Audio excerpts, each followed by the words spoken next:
And all my life you have been faithful. All my life you have been so good. With every breath that I am able, I will sing of the goodness of God.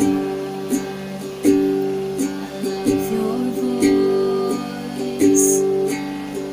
You have led me through the fire in the darkest night. You were close like no other. I've known you as a father. I've known you as a friend. I have lived in the goodness of God. All my life you have been faithful. All my life you have been so good. With every breath that I am able, I will sing of the goodness of God. Your goodness is running after, it's running after me. Your goodness is running after, it's running after me. With my life laid down, I'm surrendered now. I give you everything.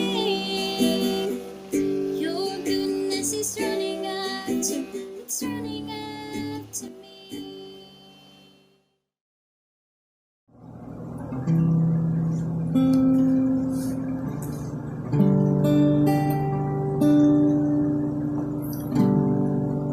God is good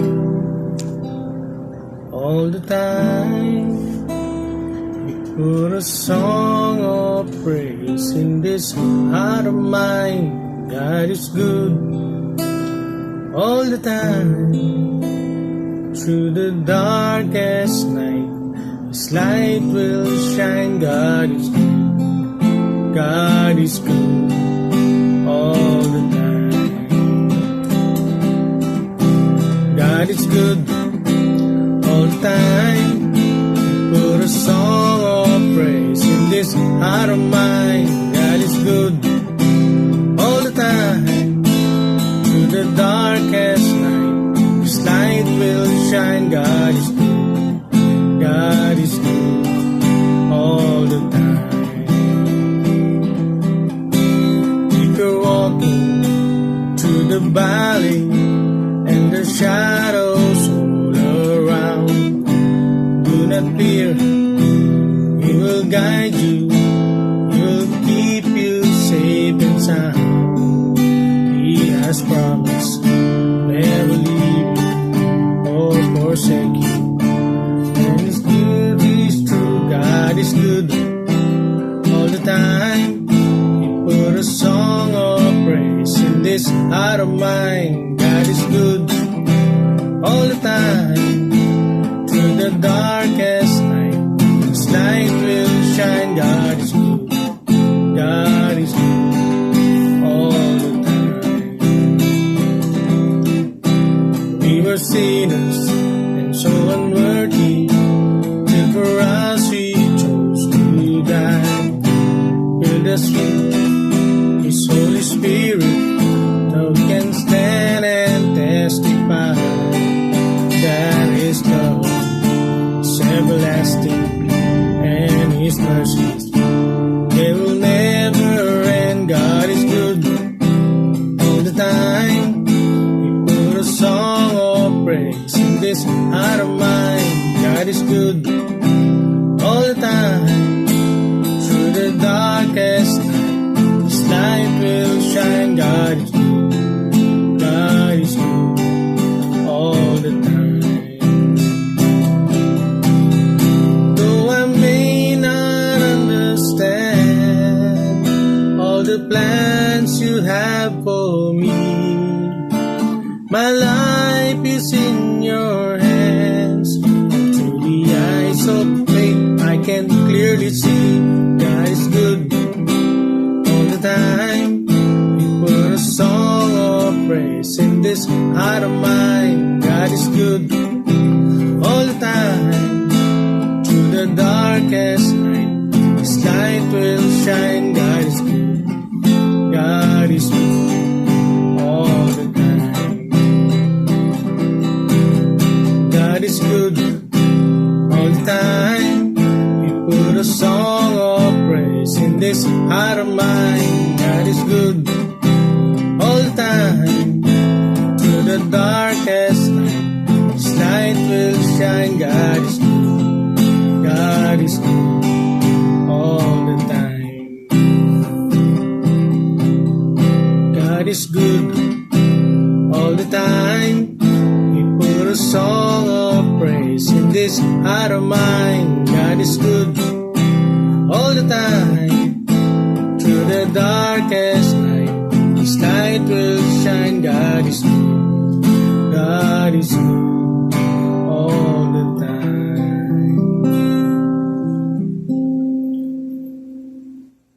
Yes, Lord, salamat po sa gabing ito na muli po kaming pag-worship sa inyo, Lord. Maraming salamat po sa lahat ng pagpapala niyo sa amin, Lord. Salamat po at di nyo kami iniiwan at di nyo kami pinababayaan. God is good all the time. Amen.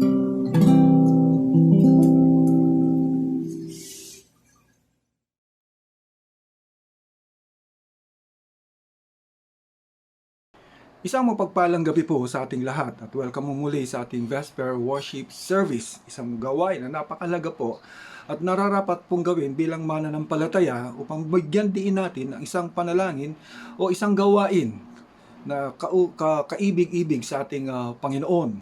Bakit ito kaibig-ibig? Sapagkat gustong-gusto ng ating Panginoon na nadidinig ang ating boses.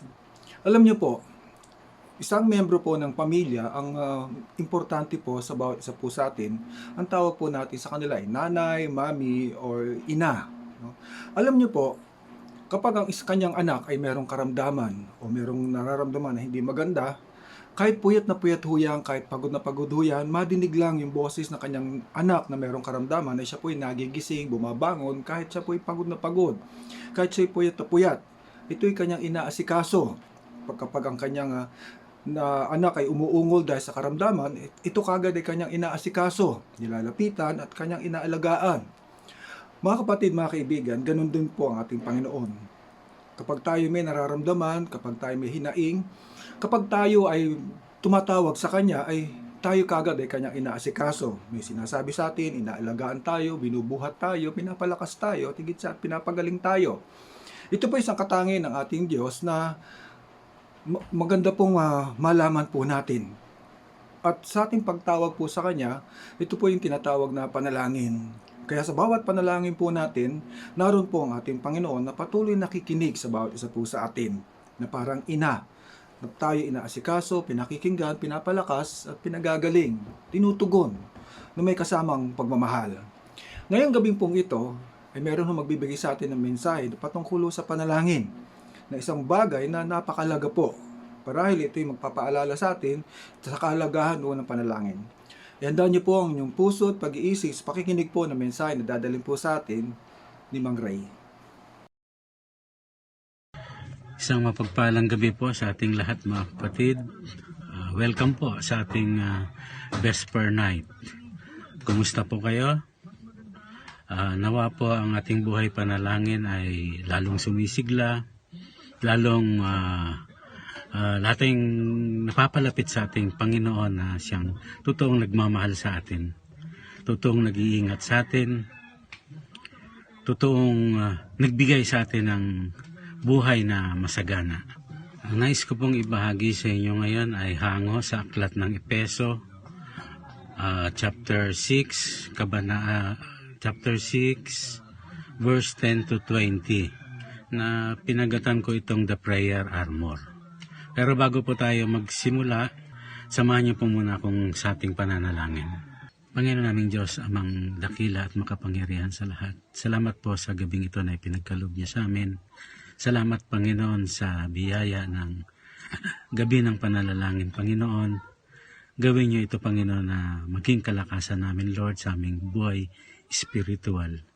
Lord, natatanging kaloob niyo to sa amin, ang pananalangin, Panginoon, upang kayo'y aming kausapin, ipahayag ang aming mga nararamdaman, magpasalamat, magpuri, at Panginoon, kilalanin na ikaw ang aming Diyos na nagbibigay sa amin ng totoong buhay.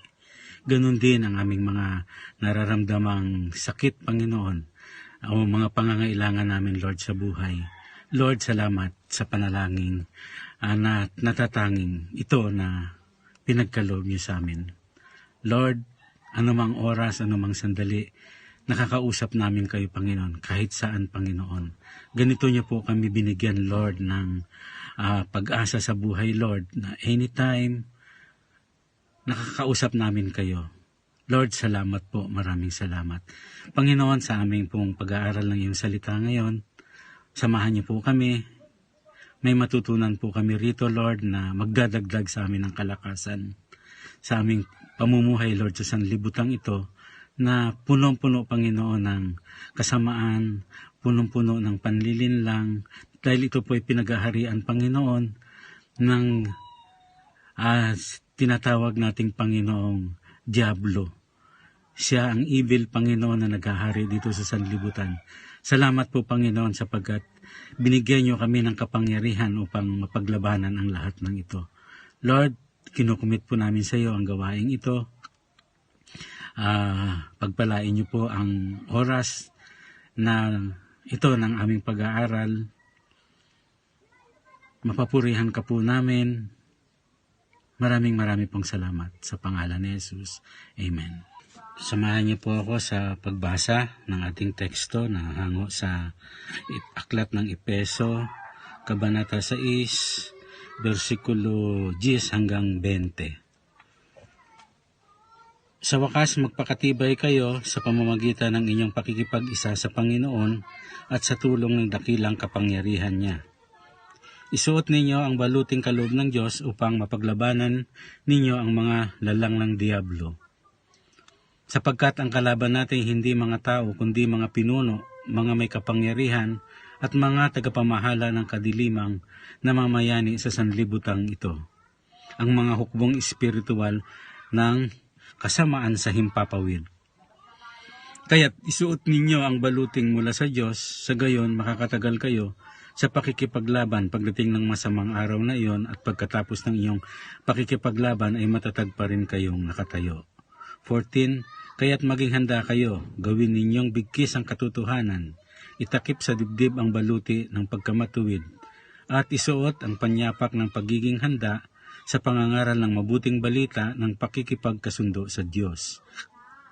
Taglayin ninyong lagi ang kalasag ng pananalig kay Kristo bilang pananggat pamatay sa lahat ng nangliliyab na palaso ng masama. Isuot ninyo ang helmet ng kaligtasan at kunin ninyo ang tabak ng kaloob ng Diyos sa makatuwid ang salita ng Diyos. 18. Ang lahat ng ito ay gawin ninyo sa pamamagitan ng mga panalangin at pagsamo. Manalangin kayo sa lahat ng pagkakataon sa patnubay ng Espiritu. Kaya't lagi kayong maging handa at patuloy na manalangin para sa lahat ng hinirang ng Diyos. Ipanalangin din ninyong ako'y pagkalooban ng wastong pananalita upang buong tapang kong maipahayag ang hiwaga ng mabuting balita. Dahil sa mabuting balitang ito, ako'y isinugo at ngayon natatanikalaan. Kaya't ipanalangin ninyong maipahayag ko ito ng buong tapang gaya ng nararapat. Pagpalain ng Panginoon ang pagkabasa ng kanyang salita. Pinamagatan ko pong The Prayer Armor ang ating pag-aaralan. Ano ba ibig sabihin ng armor? Sa Tagalog po, ito ay sabing baluti. Masyadong malalim. Pwede nating sabihin kasuutan. Armor po, kung sa sasakyan ito, may isip natin yung armor car or armor vehicle ng isang bangko. Ngunit kung sa armor naman bilang kasuutan, ay may isip natin na ito'y gamit ng isang isang mandirigma. Lalo na nakikita natin ito ng unang panahon sa mga kaharian, yung mga tinatawag na knights, ay ganito ang kanilang mga kasuotan. So ano ba ang purpose ng bakit kailangan ng armor? Halimbawa itong maging armor itong truck ng mga bangko. Ito ay gawa sa kapal na bakal. Ang mga salamin ay bulletproof. Ang mga gulong nito ay makapal. Bakit? Kung ating titingnan, ang purpose ng isang armor car ay upang ingatan yung laman nito sa loob ng mga mahahalagang bagay. Katulad ng salapi, mahalagang dokumento. Dahil pag ito'y nasa loob, alam natin na ito ay subject lagi ng mga bank robber, ang mga mahalagang bagay. So yung armored car, nagtatravel ito mula sa kliyente papunta sa kanilang bangko, o mula sa bangko papunta naman sa kliyente upang ihatid ang mga mahalagang bagay nito. Pero kasabay noon, sila'y laging nasa panganib dahil nandun yung banta ng mga robbers, mga magnanakaw. So dahil dito ang sasakyan nila equipped, tinawag nga nating armored siya, armored vehicle, armored car, hindi nila ito kayang ipenetrate. So nagkakaroon ng maayos na pagdi-deliver at maayos na paghahatid ng mga mahalagang dokumentong ito. So ganun din yung mga mandirigma noong araw. Ganun din ang kanilang purpose, protektahan din sila laban sa kanilang mga kalaban.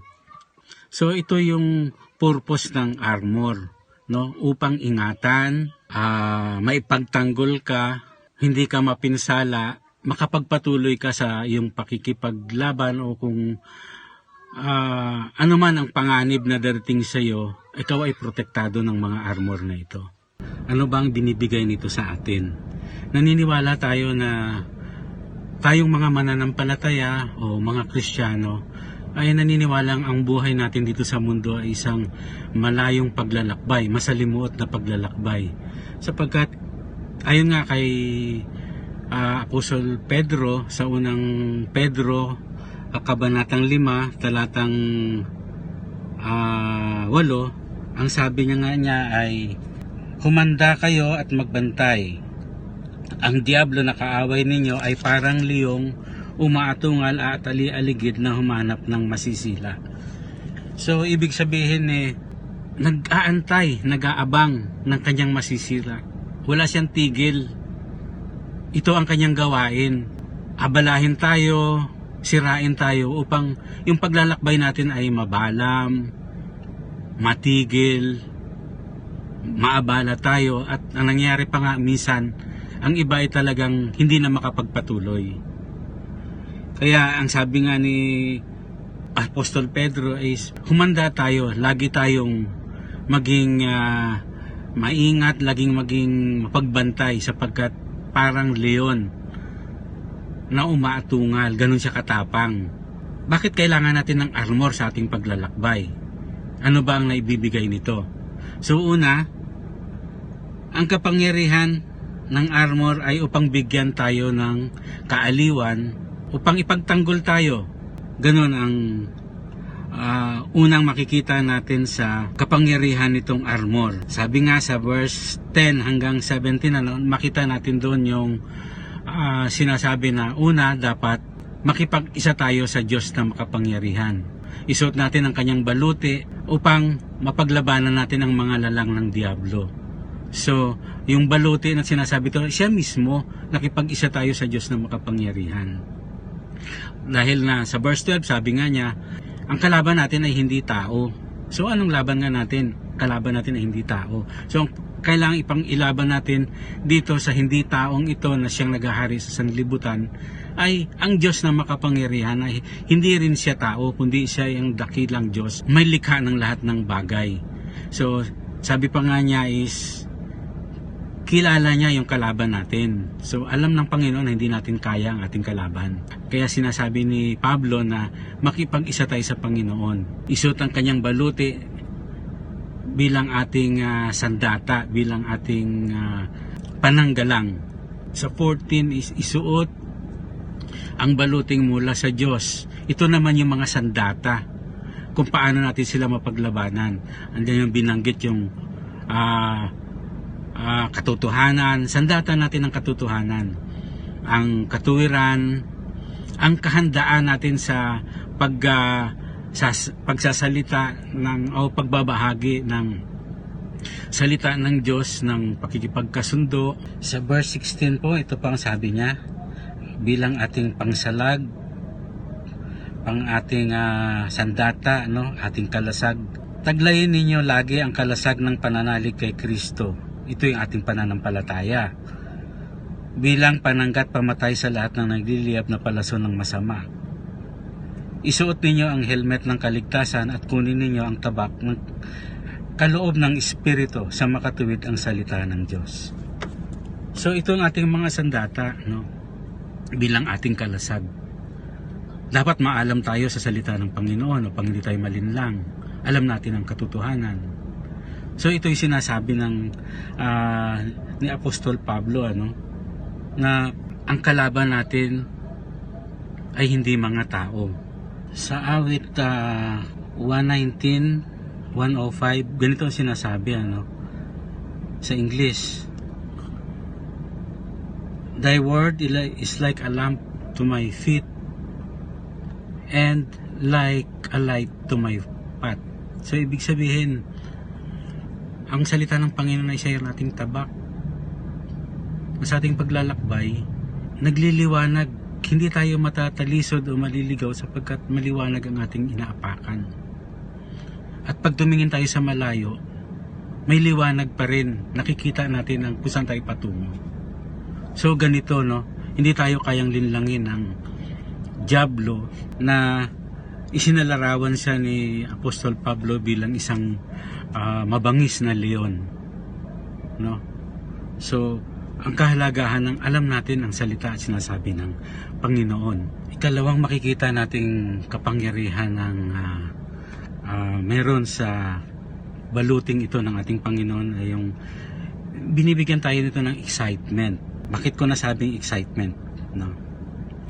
Naniniwala kasi tayo ang mga mananampalataya na lagi nating sinasabi, ang sumasagot ang Panginoon sa ating panalangin ay maaring yes, maaring no, at maaring wait.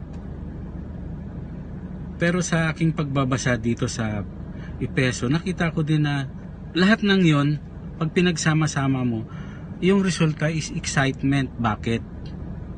Kasi ako naniniwala, totoo naman yun, yes, no, wait. Pero pag sinoma mo siya, excitement ang ibinibigay sa atin. Ito yung kapangyarihan. Bakit? Sumasagot ang Panginoon sa lahat ng ito ayon sa kanyang terms and condition. Anong ibig sabihin? Ayon sa kanyang sariling terms and condition.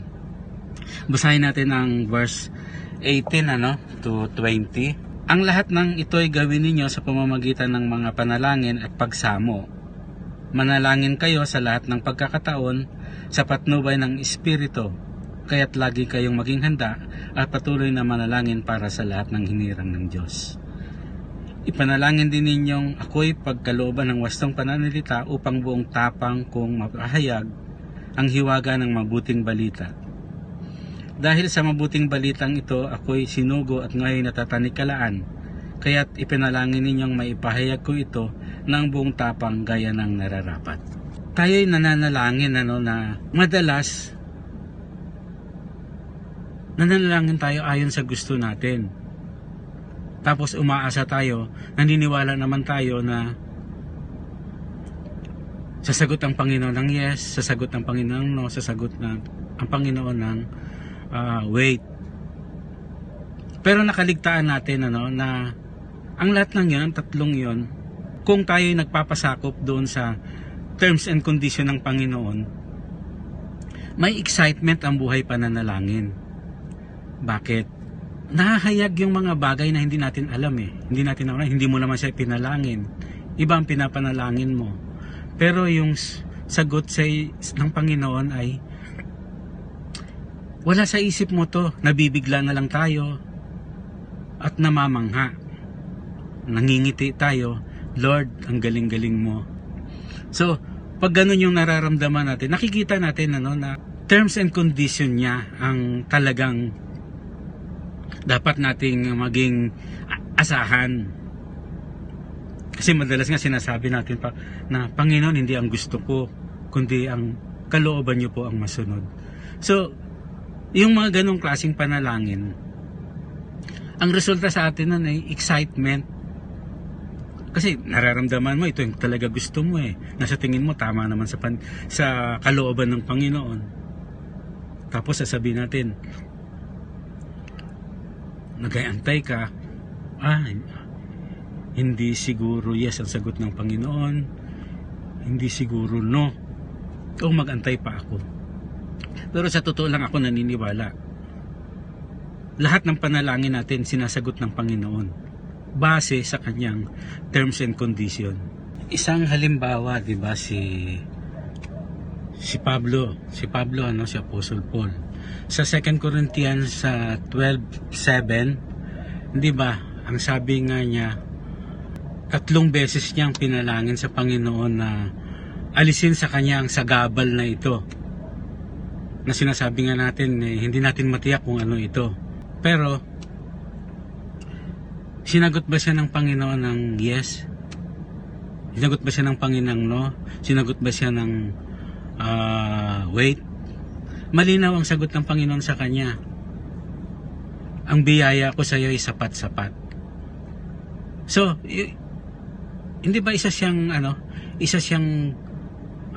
makikita natin nasa kondisyon ng Panginoon eh, kanyang panukala, kanyang plano. Nasa loob si Apostol Pablo ng panukala ng Panginoon. Ay ano nangyari kay Pablo? Namangha siya. 'Di ba? Dahil sa pagkamangha, lalo siya naging masibasig sa pagsunod sa Panginoon. Hanggang sa yung buhay nga niya, maski saan siya dalhin. Kasi namangha siya, na-excite siya sa katugunan ng Panginoon. Isa po yung sa halimbawa na pwede nating tingnan, tingnan natin ang sarili natin sa ganitong namamangha tayo, napapawaw tayo, napapailing tayo at nasasabi natin, Panginoon, ang galing-galing mo talaga. Kaya talagang matututunan natin sa talata na ito, sa talatang mula 18, no? Na ang lahat ng ito ay gawin natin sa pamamagitan ng mga panalangin, mga marami, at pagsamo. So, sinasabi talaga na huwag kang titigil ng pananalangin. Ito na yung buhay mo bilang isa kang mananampalataya, dahil sa pananalangin mo, may tumutugon talaga ang Panginoon ayon sa kanyang panukala, ayon sa kanyang kalooban, na ang resulta ay na-excite tayo. Minsan nga, alam ko, naniniwala ako yung mga nagpasya na maglingkod sa Panginoon, mga pastor, sila namangha sila sa kanilang karanasan sa Panginoon. Hindi yun ang pinapanalangin natin. Narinig natin sa mga testimony ng mga pastor yan, ng mga manggagawa. Namangha lahat. Hindi naman niya ginusto na maging pastor, di naman niya ginustong maging missionary. Lahat hindi niya ginusto. Pero dahil sa pananalangin, sumagot ang Panginoon sa sarili niyang kaparaanan, na napapawaw tayo, namamangha tayo, at ang kasunod nun ay yung excitement ay dinala tayo sa mas marubdob na pagsunod sa Panginoon sa pamagitan ng yung ilan nga naging pastor, yung ilan nga ay naging missionary, at ang ilan naman ay kung naging guro. So lahat, no, hindi ito ginusto. Pero dahil sa binigyan ng Panginoon ng excitement ang kanyang buhay pananalangin, makita natin ang testimony ng mga taong ito na naglingkod sa Panginoon. Ang buhay nila ay kainggit-inggit sapagkat naranasan nila yung pagmamahal ng Panginoon. Minsan nararanasan natin, di natin alam kung anong ipapanalangin natin. Dumarating sa atin yon. Pero ito nga ang encouragement sa atin ni Pablo na magpatuloy tayo, no, sa pananalangin. Ipanalangin natin ang mga lingkod o mga hinirang ng Diyos. Katulad ni Pablo nga na humiling siya ng panalangin. Sa naniniwala siya sa kapangyarihan ng pananalangin. No? Sa kabila ng kanyang mga nararanasan na ramdam niya na taglay niya ang pagmamahal ng Panginoon, ang lakas na meron siya, ito na ang kanyang buhay. Pero nangangailangan pa rin siya ng pananalangin. Ikatlong bahagi po ng kapangyarihan na meron ang baluti ng Panginoon sa buhay natin is yung dinadala tayo nito sa ating destination ng ligtas na ligtas. O ang destination natin is yung na-transform tayo. Yung transformation ng buhay natin. Di ba ito lahat ng hangad natin? Lagi natin itong pinapanalangin. Panginoon, gusto ko pong makahalin tulad ang Panginoong Jesucristo. Ma-transform into the likeness of Jesus Christ. Ito ang kapangyarihan ng armor na kaya tayong i-transform into the likeness of our Lord Jesus Christ. So nakakita na ba tayo ng kapwa nating mananampalataya? Lahat ba sa tingin natin ay na-transform tayo? Yes, na-transform tayo. Hindi pa ganap pero nagkaroon tayo ng transformation. Halimbawa sa church natin, meron ba kayong nakita dyan? Ang isang taong binago ng Panginoon? Ako meron. Lagi ako nagpapasalamat sa mga taong yan. Nakikita ko yung pag-transform ng buhay nila. Naging inspirasyon ko sila. Kaya ako sa kabila ng lahat na hanggang ngayon ay binibitbit akong sariling suliranin. Hindi naalis yan. Banta pa rin yan ng kalaban, ng hari ng sanlibutan, ang Diablo. Pero sinagot na ako ng Panginoon dyan. Sa sarili niyang terms and condition. Ako din ay binabago niya. Binago na niya ako, hindi pa ganap, marami pang kulang. Pero nakita ko, sinagot niya ako. Na, kaya ako rin excited. Ang buhay Kristiyano, buhay pananalangin ko, dama ko lagi ang excitement ng pananatili sa Panginoon. So, nakikita natin yung bunga ng pagta-transformation. Hindi ba nakaka-influence tayo sa ating kapwa? Isa ako doon sa nakinabang. Isa ako doon sa napagpala sa buhay ng mga kapatiran natin na nakita natin ng paano sila namumuhay. Minsan, titingin ka na lang sa kanila. Ako, gawa ko yan, titingin lang ako sa kanila, kikinig ako sa kanila. Pero ako'y galak na galak kasi nakikita ko yung Panginoong Jesucristo sa buhay nila. Sa 2 Corinthians 5:17, no? Anong sinasabi? Therefore, if anyone is in Christ, he is a new creation. Bagong tao na siya. The old has gone and the new has come. So, ang baluti ng Panginoon, talagang dinadala tayo sa bagong buhay. At yung bagong buhay na yan, ay hindi natin kayang ipagpalit, Nagpapatuloy tayo kasi higit pa doon sa mga nararanasan, mayroon pang darating, umaasa tayong the best darating pa rin talaga sa buhay natin. Hindi tayo tumitigil, sa hindi natin to hinuhubad ang baluti na binigay sa atin ng Panginoon, ang kanyang salita. Dahil marami tayong madidiskubre. Ang hiwaga ng buhay dito na dati kinatatakutan natin, ngayon hindi na tayo natatakot. Ito yung binigay sa atin na transformation. Karakter natin na bago. Dating masyado tayong mapag-alala, dati tayong mapaghangad, dating parang wala tayong pakialam sa ating kapwa. Lahat ng yan ay binago ng Panginoon. Natuto tayo ng tamang kabutihan ayon sa kanyang kalooban, ng pag-ibig na nagmumula sa kanya. Natuto tayong mahalin ang ating mga, sabi natin hindi natin gustong tao, pero naramdaman natin yan. So yan yung mga transformation na dala ng baluti, kapangyarihan ng salita ng Panginoon. So nakita po natin na ang armored vehicle ay upang protektahan ang mga mahalagang gamit na nasa loob nito upang maihatid sa dapat niyang puntahan ng ligtas. So safe ang lahat. So ganun din sa buhay natin, ang armor ng Panginoon na ito ay isang makapangyarihang baluti.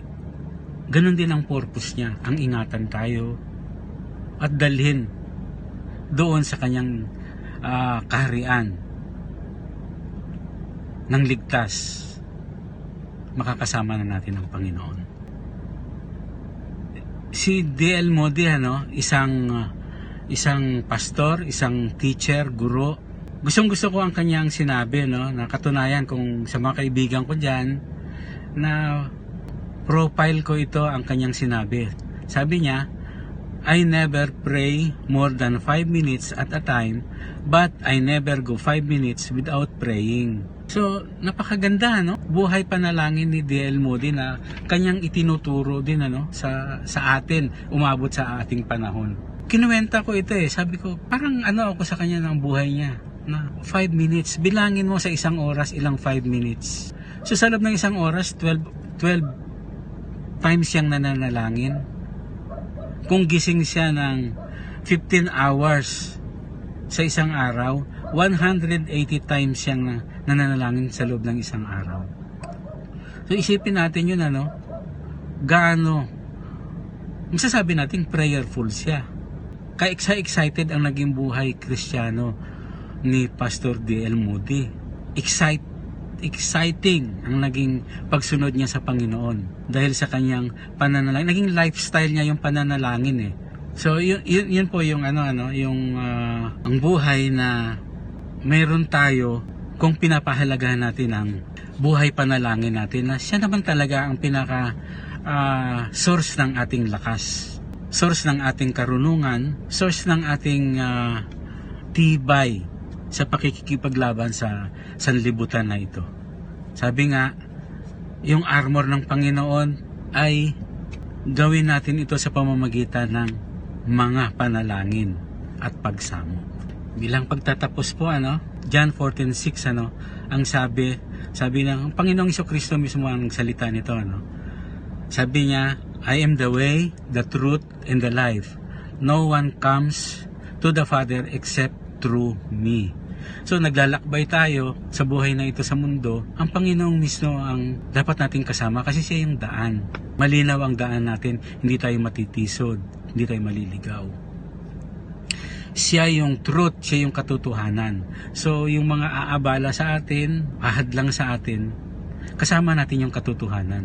Yung mag-aalis ng ating buhay, magtatangkang alisan tayo ng buhay na masagana, sabi niya ay siya yung buhay. So hindi kayang alisin sa atin ito. Tulad nga sa John 10, verse 10, di ba sabi, yang hari ng sanlibutan na kaya nandito yan Wala naman yang plano kundi tayo ay pahirapan, tayo ay pagnakawan, tayo ay patayin. Alisin sa atin yung masaganang buhay na ipinangako ng Panginoon. Kasama natin ang Panginoon sa ating paglalakbay. Siya ang daan, katotohanan, ang buhay. At siya rin, sa Matthew 28:18, siya rin yung binigkalooban ng ating Diyos Ama, ng ating Panginoong Ama sa langit na lahat ng authority dito sa lupa at maging sa langit ay nasa Kanya. So, siya yung ating armor. Ganon din sa katotohanan, yung sabi nga niya sa John 8:31, minsan nais tayong gapusin itong sa mga kasinungalingan ng hari ng sanlibutan. Pero dahil alam natin ang katotohanan, nakakalaya tayo. Hindi tayong kayang gapusin ng mga lalang ng dyablo sapagkat ang Panginoon mismo, siya yung katotohanan. At ang katotohanan na yan ay siya nagpapalaya sa atin sa lahat ng yan. Sabi pa nga niya sa John 15:7, kung nananatili kayo sa akin, ang Panginoon ang may salita ito, at ang aking salita ay nananatili sa iyo, hingin nyo ang lahat ng inyong maibigan at ipagkakaloob ko sa iyo. So again, ipinagkakaloob, di ba? Excited tayo lahat, di ba, sa buhay Kristiyano natin, sa sarili niyang terms and condition. At doon sa Philippians 1:6, alam natin to lahat. Encouragement sa atin to kasi minsan nanghihina rin tayo, nahihiya minsan tayo sa Panginoon kasi palpak tayo. Full sure tayo lagi sa pamantayan ng Panginoon at nakakaramdam tayo ng panghihina. So anong sinasabi sa Philippians 1:6?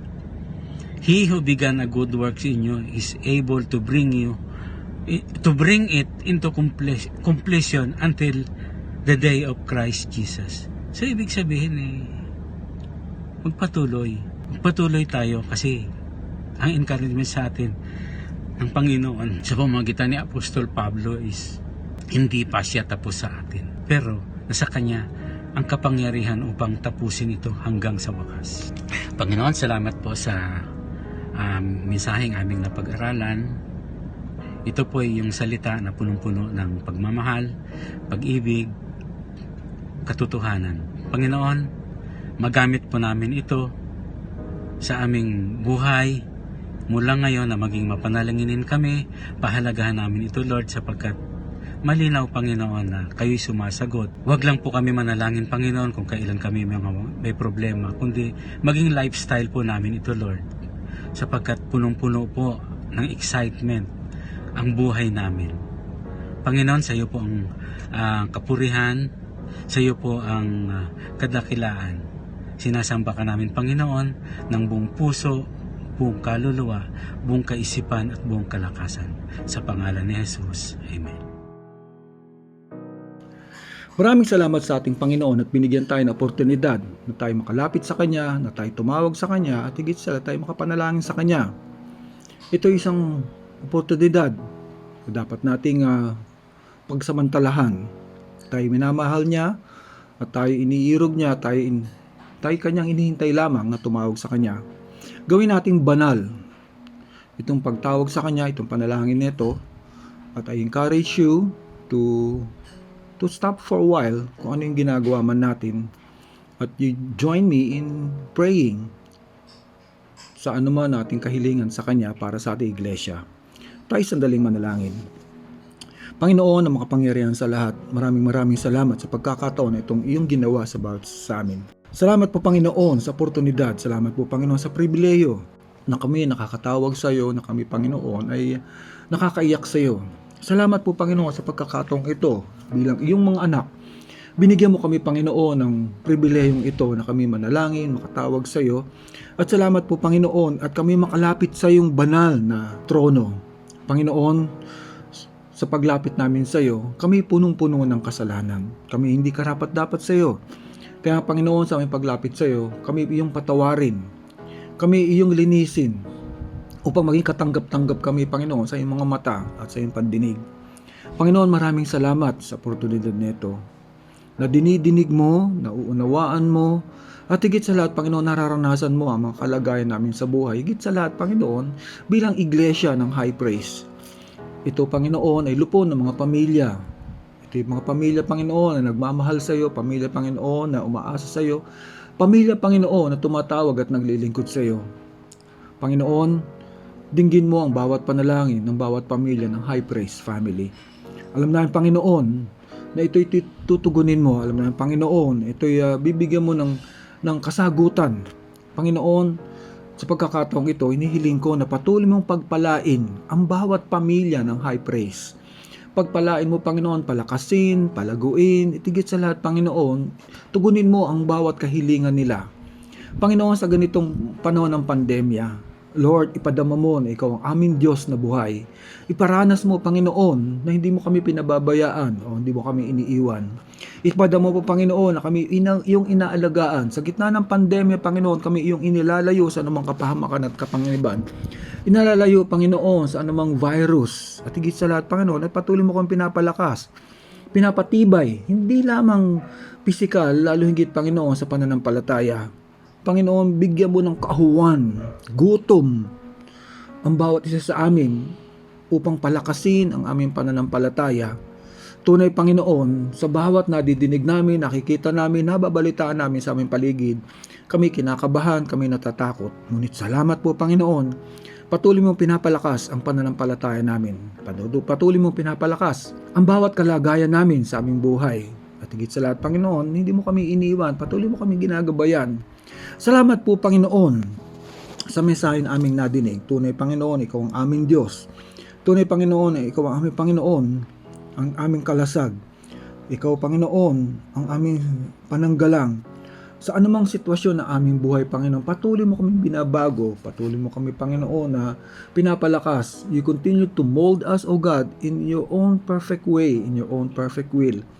Salamat po Panginoon at patuloy mong pinalalaga. Lord, right now, patuloy ko inalapit sa iyo ang pinansyal na kalagayan ng High Praise families, O God. Lord, you provide for us. Lord, give us that financial breakthrough na pinangako mo sa amin. Salamat po Panginoon for this financial breakthrough because you will provide for each one of us and you will give us, Lord God, that very support na kinakailangan namin sa aming pagkakagastusan upang mabayaran namin Panginoon ang pangangailangan namin dito sa High Praise building, sa High Praise na lupain. Salamat po Panginoon, right now kini-claim na namin Panginoon ang lupaing ito, that you will give this one unto us, O God, in Jesus' name, you will give this one unto us, O God, because this is the promised land that you have prepared for each one of us, because there will be more souls ang makakakilala sa iyo bilang Panginoon tagapagligtas, and you will give leaders, O God, pastors, workers, magmula dito Panginoon sa High Praise Church na ito. Salamat po Panginoon, ginagamit mong bawat sa amin habang kami yung pinagpapala, binibiyaan, pinapalakas. Lord, salamat po. Lord, we also pray for High Praise Santo Tomas, Panginoon. Lord, in Jesus' name, magkakaroon ito Panginoon ng permanenteng gawain doon Panginoon sapagkat ito yung gawain hindi sa amin Panginoon. You will bring souls, O God. You will bring people to worship you, to praise you, to give thanks unto you, to serve you, O God, dito sa High Praise Santo Tomas, Panginoon. Salamat po, Panginoon, sa mga anak mo na ginagamit mo dito sa mission field neto at sa patuloy mong proteksyon, provisions. Ganon din po, Panginoon, sa High Praise Santa Maria. Salamat po, Panginoon, sa buhay ni Pastora Semi. Patuloy mo siyang iniingatan, pinapatnubayan. Salamat po, Panginoon. Patuloy mo siya, Panginoon, binibiyaan. Lord, thank you. Use her mightily for your kingdom. Ganon din po, Panginoon, sa High Praise Mabuhay. Lord, continue to multiply, strengthen High Praise Mabuhay, Panginoon. Ganon din po, Panginoon, sa High Praise Berkeley. Continue, Lord God, to give them joy, to give them strength as they serve you, Lord God, mightily. And you will bring more souls, O God, sa kanilang kaligitnaan habang sila sumasamba, nagpapasalamat at nagpapagamit sa iyo bilang Panginoon tagapagligtas ng kanilang buhay. Salamat po Panginoon sa patuloy mong pag-iingat. Patuloy mo Panginoon na pagpapala. Salamat po Panginoon at hindi ka nagpapabaya sa bawat isa sa amin. Salamat po Panginoon sa High Praise sa Cebu, sa High Praise Mindanao, sa High Praise Butuan. Salamat po Panginoon at patuloy mo silang iniingatan, patuloy mo silang pinapalago. Lord, in Jesus' name, we claim for your provisions. We claim, O God, for your strength. We claim, O God, for your assurance. We claim, O God, for your comfort. We claim, O God, for your favor, healing sa bawat pamilya, Panginoon, ng High Praise. And Lord, teach us, O God, to love the church that you have built in Phase 4E, in Mabuhay, in Berkeley, and in Santa Maria. Teach us, O God, that love that you've given to us be manifested in our lives. At makita ito, Panginoon, ng mga taong nasa paligid, as you continue to answer our prayers, because we ask this in the most precious name, the most mighty name of your Son, Jesus Christ. Amen and amen. And now, the Lord bless you and keeps you. The Lord makes His face to shine upon you and be gracious unto you. And He will give you a double portions of His favor and blessings. From in Jesus' name, Amen and Amen.